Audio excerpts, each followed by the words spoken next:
नमो भगवते वासुदेवाय। हरे कृष्णा। तो धन्यवाद आपका कीमती समय निकालने के लिए इस साप्ताहिक हरे कृष्णा उत्सव में भाग लेने के लिए। तो भगवान के मंदिर और वो स्थान जहाँ पर हमें भगवान के विषय में शिक्षा दी जाती है, इन्हें आलय कहा जाता है। आलय शब्द का अर्थ है कि ऐसा स्थान जहाँ हम आश्रय लेते हैं अपने इस मन के अविराम चिंतन को रोकने के लिए। तो इस मन में अनेक प्रकार के चिंतन चलते हैं सदा, और हम आलय में आके यानी कि मंदिर में आके उस अविराम चिंतन को एक गति को उसको थामने का स्थान प्रदान करते हैं। तो यानी कि मन की अनेक कठिनाइयों का समाधान ऐसे स्थानों में प्रस्तुत किया जाता है जो कि हमें भगवान की भक्ति का प्रशिक्षण प्रदान करते हैं हमारे जीवन में। अब ये वैदिक शास्त्र जिस समय प्रस्तुत किए गए थे, आज से हजारों साल पहले, और तब से लेके आज तक हम लोगों के जीवन जीने के तरीकों में बहुत सारा अंतर आ चुका है। तो उन हजारों साल से अब तक की क्या तुलना करें, पिछले 5 सालों के अंदर ही हम सबके जीवन में बहुत बड़ा अंतर है। तो आज ये स्मार्टफोन्स, ये व्हाट्सएप और जितने भी ये सोशल मीडिया की जितने भी कार्यक्रम हैं, इन सब से हम सब के जीवन में बहुत अधिक परिवर्तन को हम पिछले 5-7 वर्षों के अंदर देख चुके हैं। तो फोन स्मार्ट हो गए हैं लेकिन हम डम्ब हो गए हैं, क्योंकि हम सब इस टेक्नोलॉजी इसके ऊपर इतने अधिक निर्भर होते जा रहे हैं कि वास्तव में हमारी बुद्धिमत्ता इससे नष्ट होती जा रही है। इसीलिए श्रील प्रभुपाद जी भगवद गीता में एक बहुत महत्वपूर्ण बात प्रस्तुत करते हुए कहते हैं कि हम सबका मन जो है वो बड़ा व्यथित है, और इस मन के व्यथित होने का एक कारण है, और वो ये कारण है कि हमारे मन में ये स्पष्ट नहीं है कि अंत कहां पर है। अंत कहां पर है का मतलब है कि हम सबके मन में ये बात स्पष्ट नहीं है कि इस जीवन का उद्देश्य कहां पर है। तो इसीलिए इन शास्त्रों के अध्ययन और श्रवण का महत्व आज के समय में और अधिक बढ़ जाता है, क्योंकि हम भगवद गीता को सिर्फ शायद वो फिल्मों के कोर्ट रूम के सीन्स में ही देखते हैं। मैं जो भी कहूंगा गीता पे हाथ रख के सच कहूंगा, उसके अलावा गीता को कहीं पर भी हम समझते देखते नहीं हैं। तो एक ही रेफरेंस हमें अपने जीवन में वो कोर्ट रूम के सीन में दिखाई देता है गीता का। उसके अलावा हमारे पूरे जीवन के अंदर और कहीं गीता का रेफरेंस दिखाई नहीं देता है। इसीलिए जब हम धर्म का पालन ज्ञान के साथ मिश्रित कर कर करते हैं तो ये हमको सुखम यानी कि शांति हमारे मन को प्रदान करता है, क्योंकि हम सब इतनी तेज रफ्तार से इस जीवन को दौड़ने में लगे हैं कि उस तेज रफ्तार से दौड़ने में कहीं हम ये बात भूल चुके हैं कि इस जीवन का उद्देश्य है क्या। जैसे जब वो टाइटैनिक नाम का जहाज बनाया गया था, और उस पर एक बहुत बड़ा मूवी भी बनाया गया था पीछे, और बहुत प्रचलित था वो मूवी भी। मैंने सुना था कि उस मूवी को बनाने में जितना पैसा खर्च हुआ उसके आधे पैसे में वो जहाज बना था। अभी तो वो मूवी भी भूल गए लोग। इससे अच्छा एक और नया हवाई जहाज बना लेते हैं, एक टाइटैनिक, और इतना पैसा तो मूवी बनाने में लगा दिया। तो जो टाइटैनिक जो जहाज था, उसके कैप्टन को बोला गया था, जो उसके डूबने का एक और कारण बना था,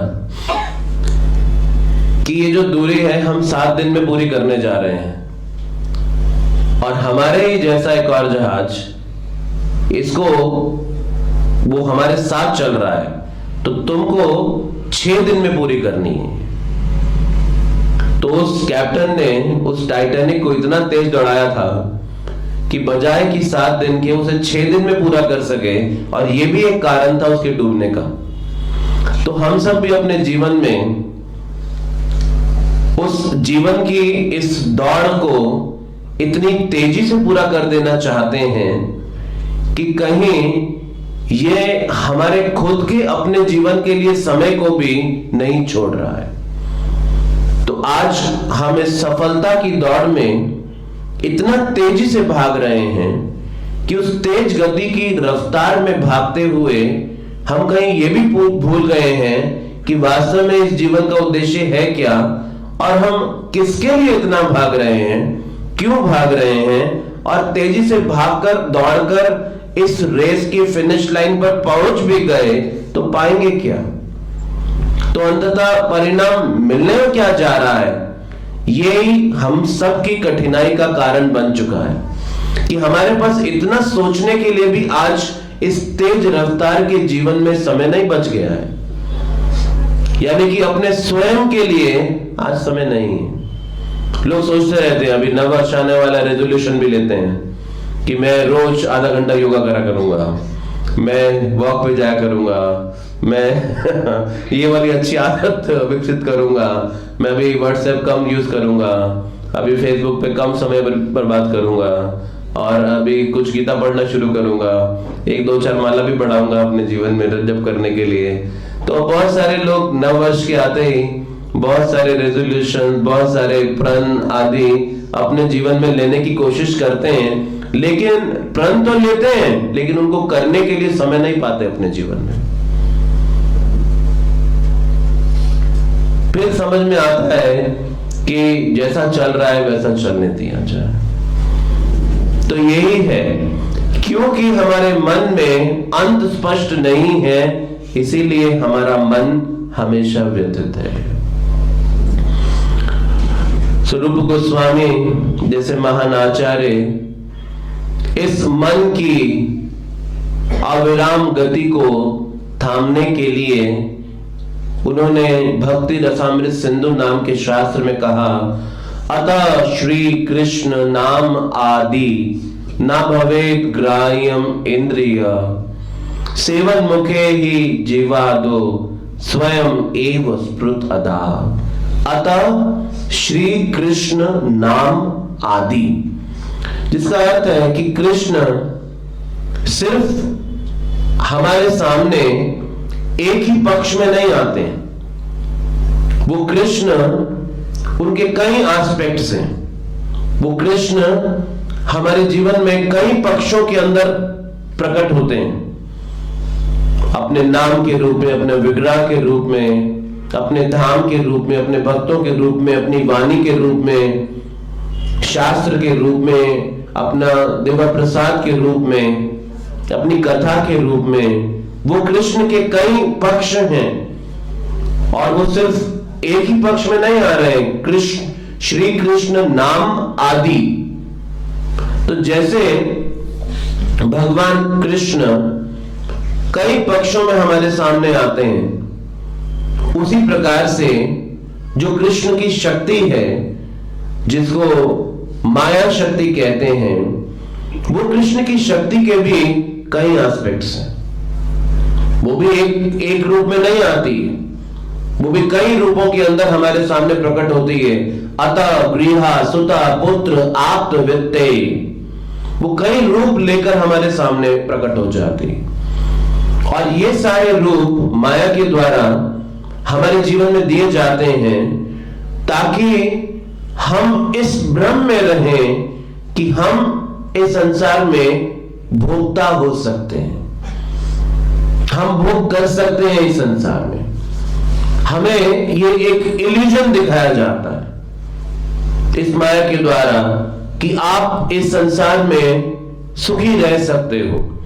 तो एक एक इंद्रिय के अगर उसके सुख पाने के तरीके को देखें तो उस एक एक इंद्रिय के सुख पाने के तरीके के लिए, उसको पाने के लिए, यानी कि जो इंद्रियों के विषय हैं, तो एक एक इंद्रिय के विषय को से सुख पाने के लिए कितने सारे अरेंजमेंट्स हमको अपने जीवन में करने पड़ते हैं। जैसे इस जीवा को स्वाद का सुख देने के लिए आपको कई कई प्रकार से कुकिंग करनी पड़ती है। अब उस कुकिंग को करने के लिए पैसे कमाने पड़ते हैं। पैसे कमाने के लिए पहले पैसे कमाने की योग्यता 20-25 साल जीवन में हासिल करनी पड़ती है। फिर उसके बाद कुछ इंग्रेडिएंट्स लाएंगे, फिर कुकिंग करेंगे और फिर इस जीवा को उसका विषय स्वाद दे पाएंगे। तो एक इंद्रिय का सुख पाने के लिए इतनी सारी व्यवस्था उसके पीछे जाकर करनी पड़ती है, तब जाके एक इंद्रिय से हम सुख पा पाते हैं। तो जैसा भगवान कृष्ण हमारे सामने कई रूपों में प्रकट होके हमें अवसर देते हैं अपने साथ संपर्क बनाने के लिए, वैसे ही भगवान की माया शक्ति भी कई रूपों में हमारे बीच में आकर हमको अवसर देती है ये याद दिलाने में कि आप इस संसार में सुखी रह सकते हो। बस प्रयत्न करते रहो, उस परिश्रम प्रयत्न को त्यागो मत, छोड़ो मत, एक दिन तुमको वांछित सफलता मिल जाएगी। तो वो भगवान की शक्ति भगवान के समान शक्तिशाली है और वो उसी प्रकार का हमको अवसर प्रदान कर रही है। तो भगवान की शक्ति, माया और भगवान दोनों के दोनों हमारे जीवन के अंदर जब संपर्क में आते हैं तो वो अपना एक प्रभाव छोड़कर जाते हैं।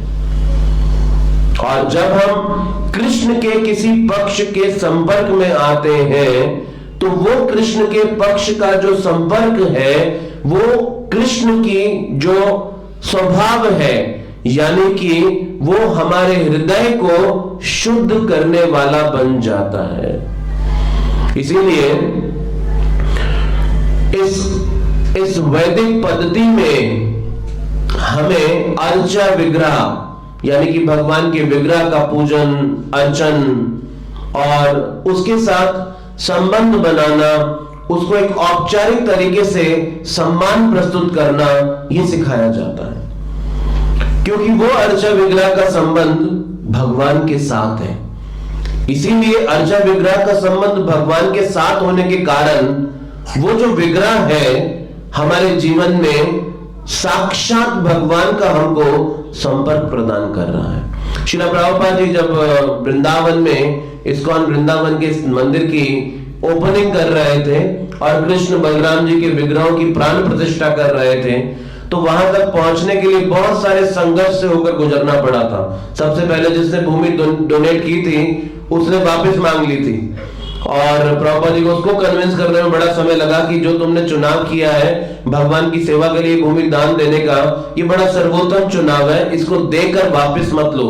फिर वो कई मोल भाव करने लगे, हमें आगे का हिस्सा दे दो, पिछला आप रख लो, ऐसा करो वैसा करो। फिर उसके बाद निर्माण कार्य प्रभुपाद ऐसे लोगों के माध्यम से करवा रहे थे जो भारतीय नहीं थे, अमेरिकी शिष्य थे और उन्हें भारत के किसी भी प्रकार की संस्कृति, यहाँ के लेन देन, यहाँ पे कार्यशैली, किसी प्रकार का कोई अनुभव नहीं था।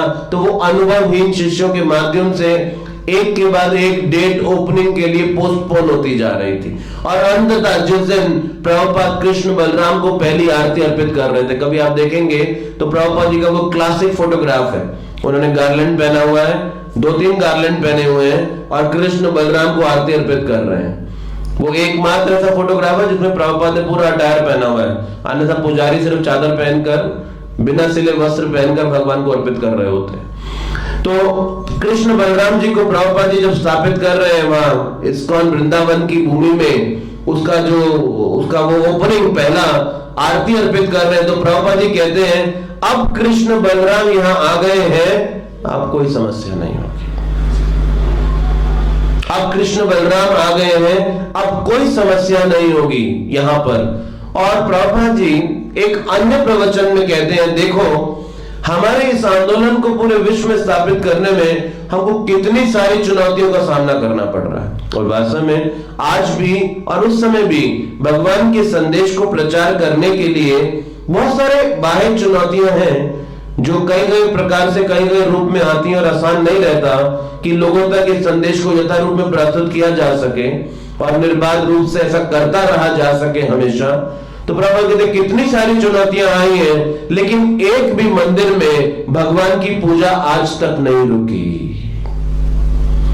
सुप्रभा जी बात कहते हुए कहते हैं ऐसा क्यों है कि एक भी मंदिर में आज तक भगवान की पूजा क्यों नहीं रुकी? क्योंकि उसमें साक्षात भगवान है और ये भगवान की व्यवस्था है, ये भगवान का अरेंजमेंट है कि वो पूजा नहीं रुकी। तो इसीलिए श्री प्रभुपाद जी ने जहां जहां पर भी विश्व के जिस जिस कोने में भी मंदिरों की स्थापना की, वहां पर अर्चा विग्रहों की, भगवान के विग्रहों की स्थापना की, इस विश्वास के साथ कि ये जो अनुयायी और ये जो शिष्य हैं शायद गलतियां करेंगे, लेकिन भगवान के विग्रह की कृपा से सब कुछ ठीक चलता जाएगा, वो रुकेगा नहीं। और ऐसा ही हुआ और वास्तव में ऐसा ही हुआ कि वो भगवान के विग्रहों की कृपा से आज तक सब कुछ चलता गया।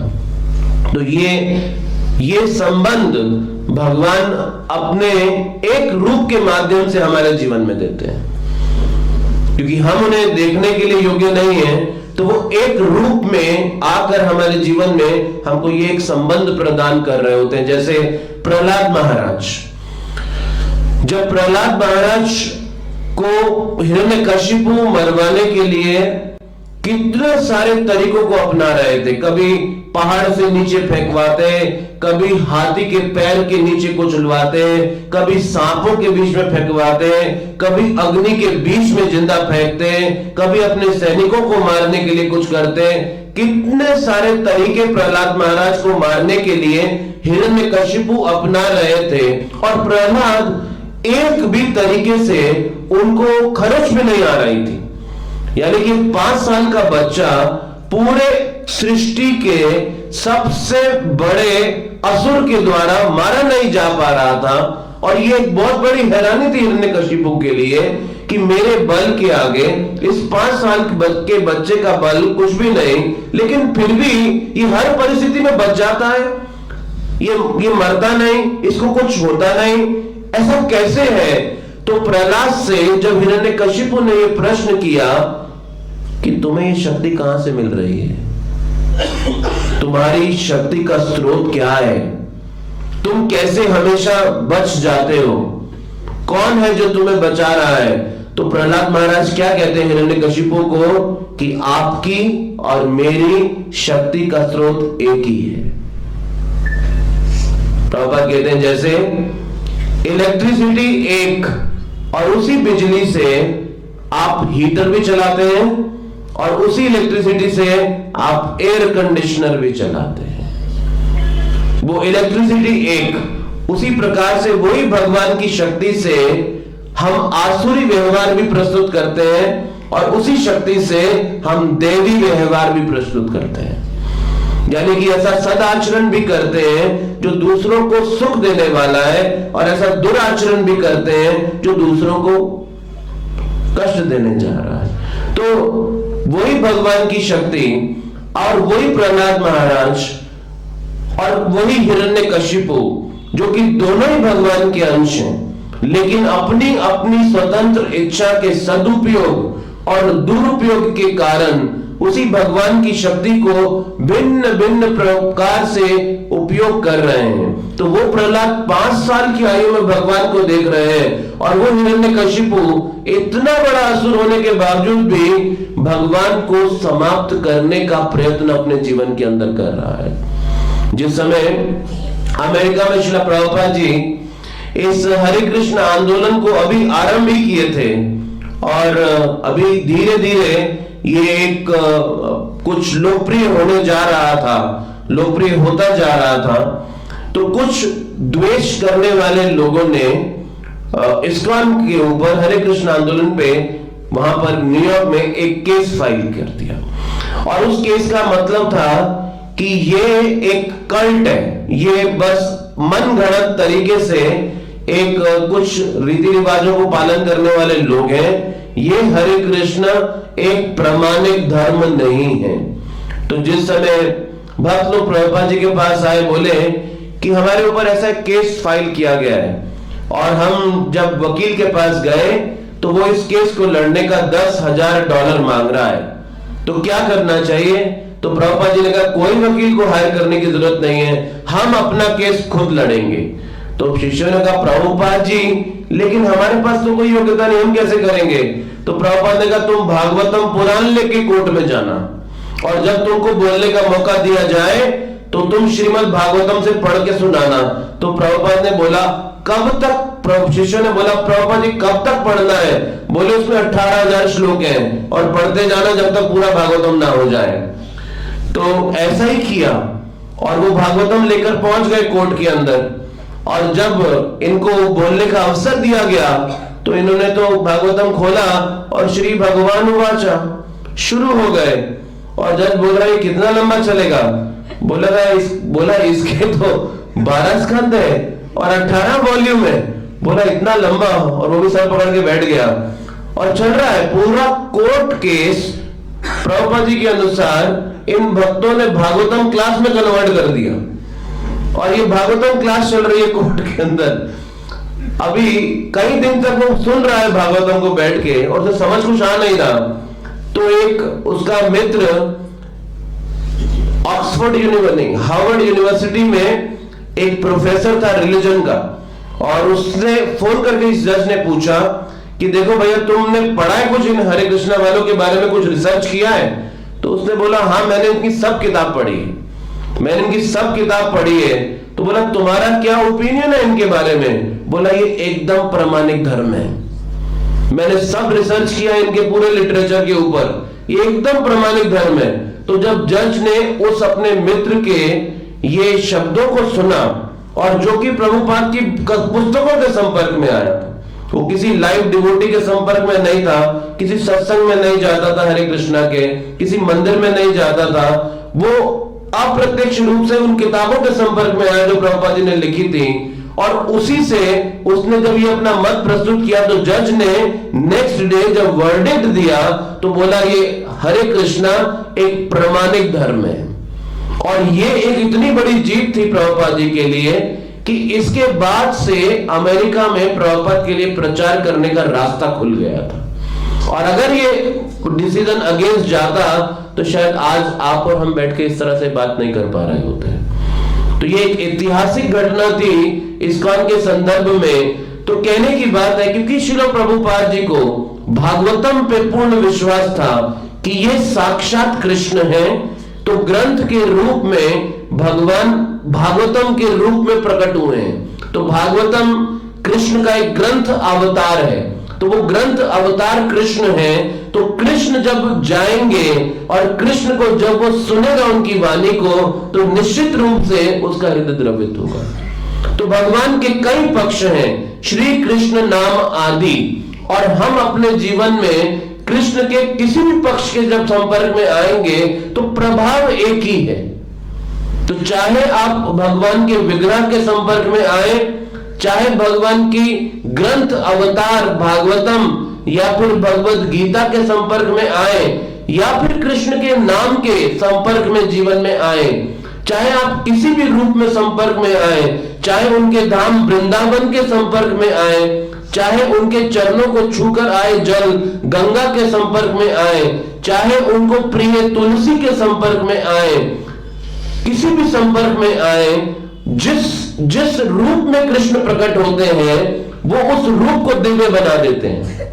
इसीलिए जब हम विग्रह की पूजा अर्चना करते हैं भगवान के, तो ऐसा नहीं कि इस धातु में कुछ विशेषता है या पत्थर में कुछ विशेषता है, क्योंकि भगवान पत्थर के रूप में प्रकट हुए हैं इसीलिए वो पत्थर पूजनीय हो जाता है। क्योंकि भगवान धातु के रूप में प्रकट होते हैं इसीलिए वो धातु पूजनीय हो जाती है। तो भगवान जिस रूप में प्रकट होते हैं, हमें याद है कि बहुत समय पहले रामायण सीरियल आता था टीवी में। उन दिनों इतने सारे सैटेलाइट चैनल्स नहीं हुआ करते थे, एक ही दूरदर्शन आदि रहता था, वही टेलीकास्ट करता था। और जिस समय ये रामायण सीरियल ब्रॉडकास्ट होता था तो लोग प्रैक्टिकली टीवी की पूजा भी करते थे, टीवी को आरती अर्पित करते थे। तो अब वो भगवान उस टीवी में प्रकट हुए तो वो टीवी भी पूजनीय बन गया था। लोग उसके पैर छूते थे जाके, टीवी को ऐसा नतमस्तक होते थे। तो वो टीवी पूजनीय बन गया क्योंकि भगवान उस टीवी के रूप में प्रकट हुए। आप अगर अहोबलम जाएं, जो कि भगवान नरसिम्हा देव का धाम है, अहोबलम में एक उग्र स्तंभ है। उग्र स्तंभ के बारे में यह कहा जाता है कि यहां से भगवान नरसिंह देव प्रकट हुए थे। अब वो जो उग्र स्तंभ है, यानी कि वो स्तंभ हिरण्यकशिपु के महल का भाग होना चाहिए, तभी तो ये कहा जा सकता है कि यहां से भगवान प्रकट हुए थे। तो हिरण्यकशिपु ने प्रहलाद महाराज को कहा था, क्या इस खंबे में भी तेरे भगवान हैं? तो प्रहलाद महाराज ने कहा हां है, क्योंकि प्रहलाद को वो भगवान नरसिंह देव उस खंबे में दिखाई दे रहे थे और इसीलिए उसने कहा कि हां है, वहां वो दिखाई दे रहे हैं। तो वो स्तंभ, उग्र स्तंभ की लोग पूजा करते हैं आज जाके। वो स्तंभ, वो पिलर हिरण्यकशिपु के महल का पिलर है। और हिरण्यकशिपु एक इतिहास के अंदर सबसे बड़ा दानव हुआ जो कि द्वेष करता था भगवान से, और उसके महल के स्तंभ की पूजा हो रही है। क्यों? क्योंकि उस स्तंभ में भगवान प्रकट हुए। वो स्तंभ विशेष नहीं है। अब कितने सारे पिलर्स आपको जगह जगह मिलेंगे, लेकिन क्या हम सब पिलर्स की पूजा करते हैं? लेकिन उस स्तंभ में भगवान प्रकट हुए, तो चाहे वो स्तंभ हिरण्यकशिपु के महल का भाग था, क्योंकि उस स्तंभ में भगवान प्रकट हुए तो वो स्तंभ पूजनीय बन गया। तो इसीलिए जिस रूप में भगवान प्रकट होते हैं वो रूप पूजनीय हो जाता है। तो चाहे वो नाम है, चाहे वो ग्रंथ है, चाहे वो भगवान का प्रसाद है, चाहे वो भगवान का धाम है, चाहे वो भगवान का विग्रह या भगवान का ग्रंथ अवतार है, वो जिस रूप में आए हैं वो रूप पूजनीय हो जाता है, वो रूप दिव्य हो जाता है। तो चाहे वो पदार्थ ही क्यों नहीं है, भूमि रपा अनल वायु खम मन बुद्धि एवचा भिन्ना प्रकृति अष्टदा। तो कृष्ण कहते हैं ये भिन्ना प्रकृति है मेरी, ये मुझसे सेपरेटेड एनर्जी है, ये मेरी बहिरंगा शक्ति है जिससे ये पदार्थ बने हैं। तो चाहे भगवान उन पदार्थों के रूप में भी आ रहे हैं, वो पूजनीय है। तो वो रूप पूजनीय बने भगवान के संपर्क से। अब ये जो भगवान का संपर्क है ये हमारा काल्पनिक नहीं हो सकता। एक बार श्रील प्रभुपाद जी एक अपने शिष्य के एक घर में गए और उसने गुरु परंपरा के फोटो के आगे एक लड़की का फोटो रखा हुआ था। तो प्रभुपाद ने पूछा ये किसका है? बोला ये मेरी गर्लफ्रेंड थी। तो बोला ये ऑल्टर में क्यों है? बोला क्योंकि ये जब से छोड़ के भागी तभी मैं भक्ति में आया, तो मैं इसे अपनी प्रेरणा का स्रोत मानता हूं और इसीलिए मैंने इसका फोटो ऑल्टर में रखा है।